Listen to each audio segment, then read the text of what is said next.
e o mar ficou quieto. Caramba!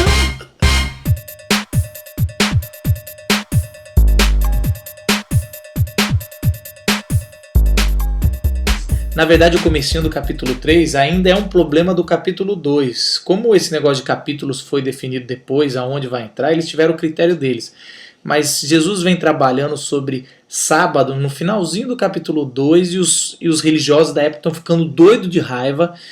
E aí ele chega no sábado e os religiosos põem Jesus de frente com um cara que tem uma das mãos ressequida, né? Jesus, irritado com a religiosidade deles, manda aquele homem lá na frente com a mão ressequida. Jesus pergunta, encarando cada um dos olhos, cada um dos religiosos importantes da época: o que é certo fazer no sábado, o bem ou o mal? E ninguém se manifesta, eles ficam quietos. Jesus manda aquele homem esticar a mão e cura aquela mão. Para os religiosos, Jesus não deveria curar, porque não era caso de vida ou morte. Aquilo é um milagre a mais. O cara ficou tantos anos com a mão ressequida, por que não um dia a mais? Vai romper o sábado. Para aqueles religiosos, as leis eclesiásticas, para aqueles religiosos eram grandes. Para aqueles religiosos era. Aqueles religiosos. Para aqueles religiosos era a coisa mais importante do mundo, era a lei do templo, da religião, da igreja. E eles preferiam machucar as pessoas do que machucar a lei.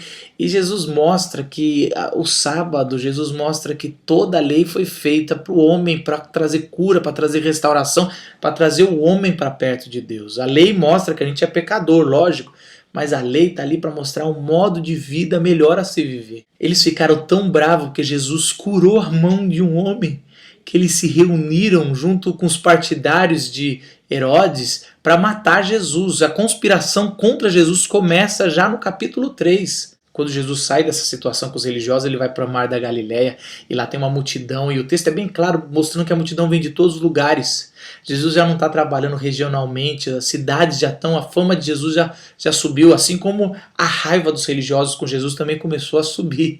E Jesus desenvolve uma técnica fantástica. Como ele estava sendo exprimido pela multidão, ele sobe num barco e afasta um pouquinho da margem para poder falar com o povo. E o povo fica todo sentado na areia, ouvindo Jesus e querendo chegar perto. Jesus vai ensinando, vai pregando, e é interessante que essa técnica, ele fica de costa para o mar e o vento leva, propaga como se fosse um microfone para todo mundo que está sentado na areia. E quando Jesus quer falar com um pequeno grupo, com os discípulos, ele já leva para a montanha, num lugar de privacidade. Chegamos numa parte importante, onde Jesus está expulsando alguns demônios lá no Mar da Galileia, e os demônios ficam gritando: Jesus é o Filho de Deus! Jesus é o Filho de Deus!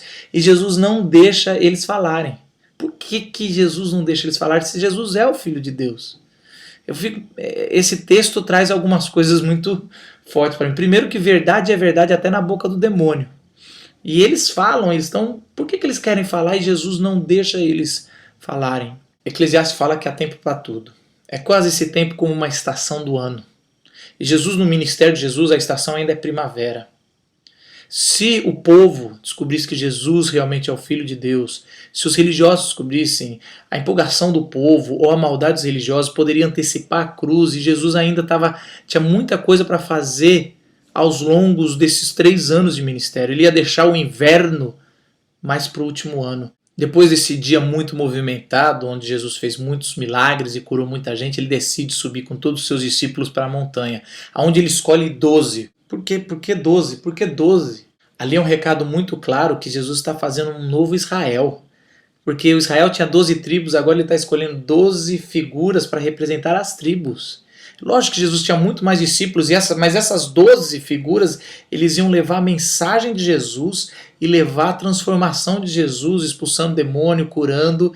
Aqueles 12 eram a extensão da mão de Jesus, ou da voz, ou do olhar aonde Jesus não conseguia chegar. Jesus nos chama, hoje a gente entende que esses 12 somos nós. Nós somos chamados para estar mais perto com Jesus, para ser a extensão de Jesus. Quando Jesus desce da montanha com os discípulos e encontra de novo a multidão, os religiosos que estavam pensando em matar Jesus já tinham espalhado todo um boato que todos os milagres de Jesus eram feitos com magia negra ou truque, que ele estava trabalhando em parceria com Satanás. Jesus fica indignado e conta uma parábola. Ele fala, ninguém entra na casa de um cara para assaltar, de um lutador de MMA, desarmado e mais fraco que ele. Por quê? Porque o cara de lutador de MMA vai arrebentar o ladrão se estiver desarmado. Alguém que só entra na casa do outro se for mais forte que o lutador de MMA, se for um campeão, um Anderson Silva. E Jesus está dizendo, eu sou esse campeão. Eu entro na casa do inimigo, na casa que Satanás fez morada, e amarro ele e volto e restauro as pessoas. Como é que pode uma casa ser desunida? Cai os dois. Eu não estou a favor de Satanás, eu sou muito pelo contrário, eu sou contra ele. Aí a gente chega num dos textos mais complicados do Evangelho de Marcos, quando Jesus fala, olha, todos os pecados são perdoados, mas blasfemar contra o Espírito não tem perdão. E na minha opinião, o que é blasfemar contra o Espírito? É rejeitar que Jesus Cristo é o Filho de Deus. Que o que Jesus fez é obra do Espírito de Deus. Falar que Jesus é do mal, falar que Jesus fez parceria com Satanás. Isso é imperdoável e não é um ato ocasional apenas, é um ato de vida. Pessoas que vivem uma vida que vá contra a mensagem e a pessoa de Jesus Cristo, essas na eternidade não terá perdão. Jesus estava na casa ensinando, curando, e estava muita gente. E os familiares de Jesus começaram a falar, Jesus pirou nesse negócio que ele é o Messias, agora nem comer mais, ele não dá conta de nada, a gente vai entrar lá e a gente vai tirar ele de lá, nem que seja à força. E os familiares começaram a entrar, os irmãos de Jesus começaram a entrar, e alguém dá o recado, fala assim, Jesus, seus irmãos estão lá fora e está falando para você parar de falar, que está na hora de comer. E Jesus vira e diz uma coisa interessante, ele fala assim, olha, eles são meus irmãos de sangue, mas quem é na verdade meu irmão, minha mãe, quem é minha família aqui? Senão o que faz a vontade de Deus. Se a gente diz aí que pai é quem cria, então filho é quem obedece. Principalmente no reino de Deus, a obediência é um dos sinais que alguém é filho de Deus.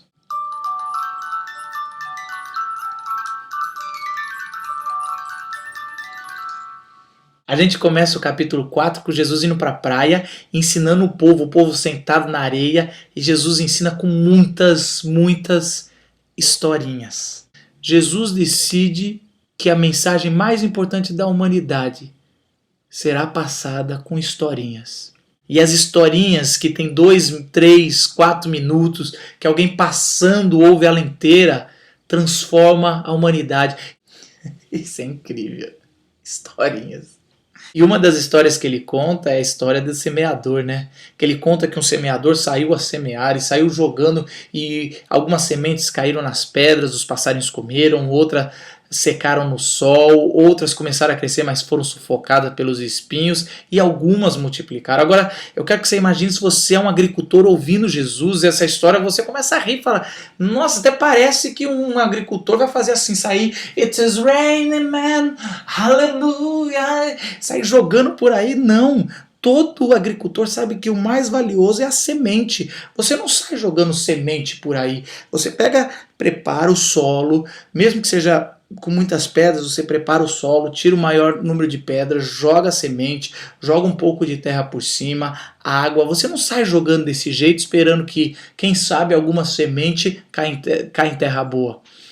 Mas esse é o recado de Jesus, essa é a ironia de Jesus, esse jeito de contar histórias, esse humor de Jesus é um jeito dele contar a história, enganar os sabichões, os arrogantes, os que acham que sabe tudo, e as pessoas humildes davam risada, achavam estranhos. Pode reparar que todas as histórias de Jesus têm isso, e aí, mas através dessa é a chave de entrada de interpretação. Como assim? O agricultor pergunta, como é que nessa história de Jesus um agricultor sai jogando a semente?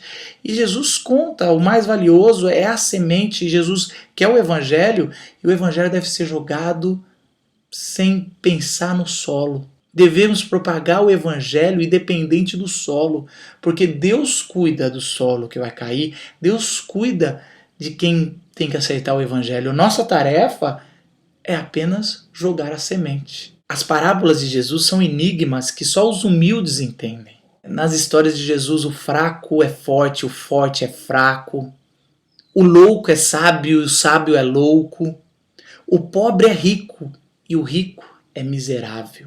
Alguém ficou em pé? Se converteu já? Nossa, eu sofro... Ah, que é calma. Alguém ficou em pé? Vem aqui, ó.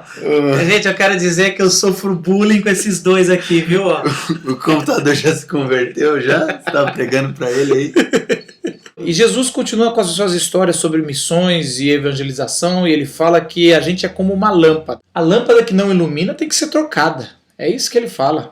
Ilumine o lugar onde você estiver, não importa se é um sótão, um quartinho pequeno de entulho ou uma grande sala de festa. Você foi colocado lá para iluminar, e a luz que foi te dada é proporcional ao seu lugar. E se você fizer um bom papel, mais ambiente será colocado para você. Agora, se você não conseguir iluminar, nem um quartinho de entulho lhe será dado. O reino de Deus pode parecer no começo algo insignificante, como um grão pequeno, mas quando é plantado, aquilo pode se tornar uma árvore, e os pássaros vêm e comem dos seus frutos e encontram abrigo lá. Assim são os nossos atos de fé em Cristo Jesus. No começo pode parecer pequeno, insignificante, mas com o tempo as pessoas encontrarão abrigo e refúgio na vida cristã que você e eu estamos levando. O reino de Deus é como Jesus, um carpinteiro humilde, simples, mas que quando cresceu e mostrou sua obra na cruz, transformou a história da humanidade.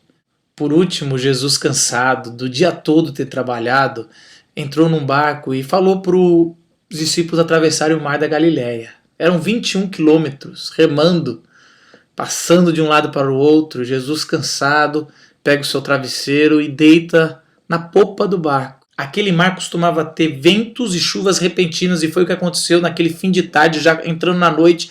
O mar virou, a chuva entrou com tudo, o vento veio muito forte, e aqueles discípulos pensaram que eles iam morrer. E ao desespero final, eles vão e acordam Jesus e falam: Jesus, por que você está dormindo? A gente vai deixar a gente morrer aqui no meio? E Jesus acorda meio assustado, cansado de tudo que fez.